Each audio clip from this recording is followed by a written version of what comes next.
नमस्कार दोस्तों, YouTube channel जीवन मंथन में आपका स्वागत है। और आज आपके सामने मैं एक ऐसी विद्या का वर्णन करने जा रहा हूं जिसके बारे में गरुड़ पुराण में लिखा है कि यह विद्या मृत व्यक्ति को भी जीवित कर देती है। देखिए, ऐसा कोई भी दावा मैं अपने अनुसार नहीं कर रहा हूं, बल्कि स्वयं पुराणों के वचन को आपके सामने रख रहा हूं कि गरुड़ पुराण में क्या लिखा है। देखिए, हम यहाँ पर देख रहे हैं अध्याय 2 जो कि गरुड़ पुराण के आचार कांड में वर्णित है। गरुड़ पुराण एक बहुत बड़ा ग्रंथ है जो हमारे घर में किसी की मृत्यु के वक्त गरुड़ पुराण का केवल सारोद्धार पढ़ा जाता है, केवल प्रेत कांड पढ़ा जाता है। लेकिन यहाँ गरुड़ पुराण में आपको बता दूं, गरुड़ पुराण काफ़ी बड़ा है। गरुड़ पुराण में प्रेत कांड के अलावा आचार कांड है।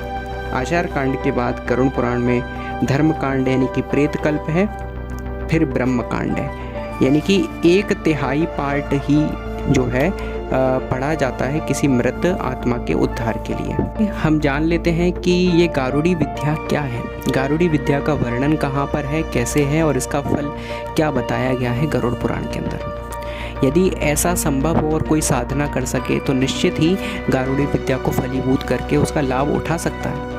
यदि शास्त्रों में वर्णित है तो ऐसा संभव है, क्योंकि शास्त्र जो है असत्य वाचन नहीं करते। हालांकि मैं अपने आप से दावा नहीं करता, लेकिन गरुड़ पुराण में जो वर्णित है वो मैं आपको बता रहा हूँ।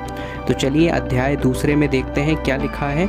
देखिए, गीता प्रेस गोरखपुर द्वारा प्रकाशित पुस्तक है पृष्ठ क्रमांक 16 पर, जिसमें संपूर्ण गरुड़ पुराण है, विस्तृत गरुड़ पुराण है, 3 कांड हैं जिसमें, उससे हम ले रहे हैं। ये आपको किसी अन्य प्रेस का भी मिल जाएगा जिसमें आपको श्लोक भी प्रॉपर मिल जाएंगे।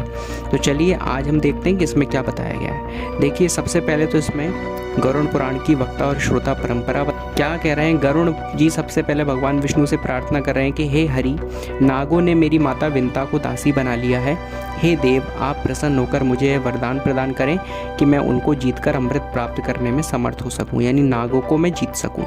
उन भगवान विष्णु की कृपा से ही नागों का भक्षण करने में गरुड़ समर्थ हो सके, क्योंकि उनकी माता को नागों ने बंदी बना लिया था। ठीक है, और अपनी माँ को नागों की माता कद्रू की दास्ता से मुक्त करा सकूं। मैं आपका वाहन बन सकूं, महान बली, अमर, महान, शक्तिशाली, सर्वज्ञ और नागों को विदीर्ण करने में समर्थ हो सकूं, तथा जिस प्रकार पुराण संहिता का रचनाकार हो सकूं वैसा ही करने की कृपा करें।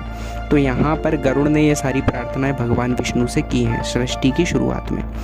तो श्री विष्णु भगवान ने गरुड़ से कहा है कि हे पक्षीराज गरुड़, आपने जैसा वर मांगा है वैसा ही सब कुछ होगा। आप नागों की दास्ता से अपनी माता विंता को मुक्त करवा सकेंगे। सभी देवताओं को जीतकर अमृत ग्रहण करने में आपको सफलता प्राप्त होगी। अत्यंत शक्ति संपन्न होकर आप मेरे वाहन होंगे। विषयों के विनाश की शक्ति भी आपको प्राप्त होगी। मेरी कृपा से आप मेरे ही महात्म्य को, यानी मेरे महत्व को कहने वाली पुराण संहिता का प्रणयन करेंगे, जिसको गरुड़ पुराण के नाम से जाना जाता है। आगे भगवान कह रहे हैं कि मेरा जैसा स्वरूप कहा गया है वैसा ही आप में भी प्रकट होगा। आपके द्वारा प्रणीत यह पुराण संहिता आपके गरुड़ नाम से लोक में प्रसिद्ध होगी, यानी गरुड़ पुराण कहलाएगी। हे विंतासुत, विंता इनकी माता का नाम है गरुड़ की। तो भगवान विष्णु कहते हैं कि हे विंतासुत, जिस प्रकार देव देवों के मध्य मैं ऐश्वर्य और श्री रूप में विख्यात हूँ, उसी प्रकार हे गरुड़ सभी पुराणों में यह गरुड़ महापुराण भी ख्याति अर्जित करेगा, यानी प्रसिद्ध होगा। जैसे विश्व में मेरा कीर्तन होता है, वैसे ही गरुड़ के नाम से आपका भी संकीर्तन होगा। हे पक्षी श्रेष्ठ, अब आप मेरा ध्यान करके उस पुराण का प्रणयन करें, यानी उस पुराण की रचना करें। तो भगवान विष्णु शिवजी से कहते हैं बाद में कि हे रुद्र, मेरे द्वारा यह वरदान दिए जाने के बाद इसी संबंध में कश्यप ऋषि के द्वारा पूछे जाने पर गरुड़ ने इसी पुराण को उन्हें सुनाया। कश्यप ने इस गरुड़ महापुराण का श्रवण करके गारुड़ी विद्या के बल से एक जले हुए वृक्ष को भी जीवित कर दिया। देखिए, जिस विद्या की हम बात कर रहे थे वीडियो की शुरुआत में, उस विद्या का नाम यहाँ पर आ गया कि कश्यप ऋषि ने ये गरुड़ महापुराण सुना गरुड़ जी से, और गरुड़ महापुराण का श्रवण करके गारुड़ी विद्या के बल से जले हुए वृक्ष को जीवित कर दिया। यानी जो वृक्ष भस्म हो गया था, जल गया था, उस वृक्ष को गारुड़ी विद्या के बल से जीवित कर दिया। और उससे पहले उन्होंने क्या किया, पूरे गरुड़ पुराण को उन्होंने सुना है। ठीक है, तब गारुड़ी विद्या का फल जो है उन्होंने देखिए, हमें भी अगर गारुड़ी विद्या को फलीभूत करना है तो पहले हमें पूरा गरुड़ पुराण पढ़ना पड़ेगा या सुनना पड़ेगा, तो ये हमारी विद्या फलीभूत हो जाएगी, मृत व्यक्ति को जीवित कर पाएगी। ऐसा पुराण के अनुसार स्पष्ट हो रहा है, मेरे अनुसार नहीं, पुराण के अनुसार। देखिए, गरुड़ ने स्वयं भी इसी विद्या के द्वारा अनेक प्राणियों को जीवित किया है। अब देखिए गारुड़ी विद्या का मंत्र क्या है, ये भी हम देख लें। यक्षी ओम उम स्वाहा। दोबारा बताता हूँ, यक्षी ओम उम स्वाहा। आगे लिखा है, यह जप करने योग्य गारुड़ी पराविद्या है।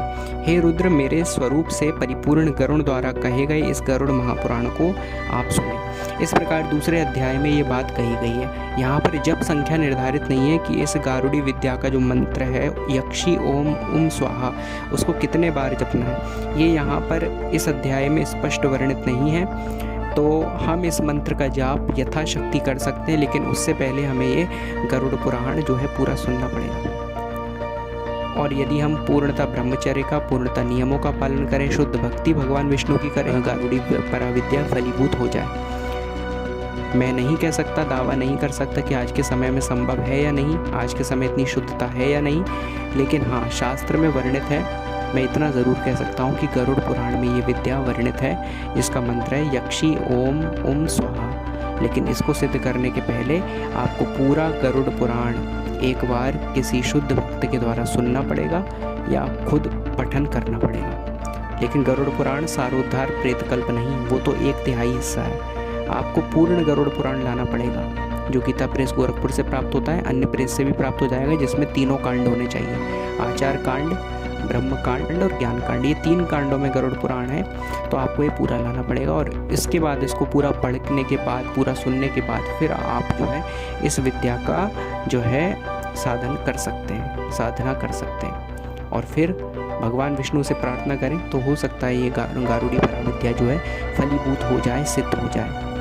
तो पुराण में वर्णित है, इसीलिए मैं इस चीज़ का आदर करूँगा, इस विद्या का आदर करूँगा और इसको झूठ नहीं ठहराऊँगा, लेकिन अपने दावे को सच नहीं ठहराऊँगा, क्योंकि मेरा दावा नहीं, ये पुराण का दावा है। बहुत बहुत धन्यवाद। इस गारुड़ी विद्या को आपने सुना, और आवश्यकता पड़ने पर भगवान विष्णु से प्रार्थना करके आप इसका प्रयोग कर सकते हैं, क्योंकि इसमें किसी के अनिष्ट की कामना नहीं है। ये कोई तामसिक साधना नहीं है, ये एक सात्विक शुद्ध भक्ति की साधना है। तो इसका फल भी अच्छा होता है, इससे कोई अनिष्ट नहीं होने वाला। थैंक यू सो मच, बहुत बहुत धन्यवाद। ऐसे ही वीडियो को जानने के लिए जुड़े रहिए यूट्यूब चैनल जीवन मंथन से। चैनल को सब्सक्राइब जरूर कर दीजिए, बेल आइकन दबा दीजिए और वीडियो को लाइक कर दीजिए। बहुत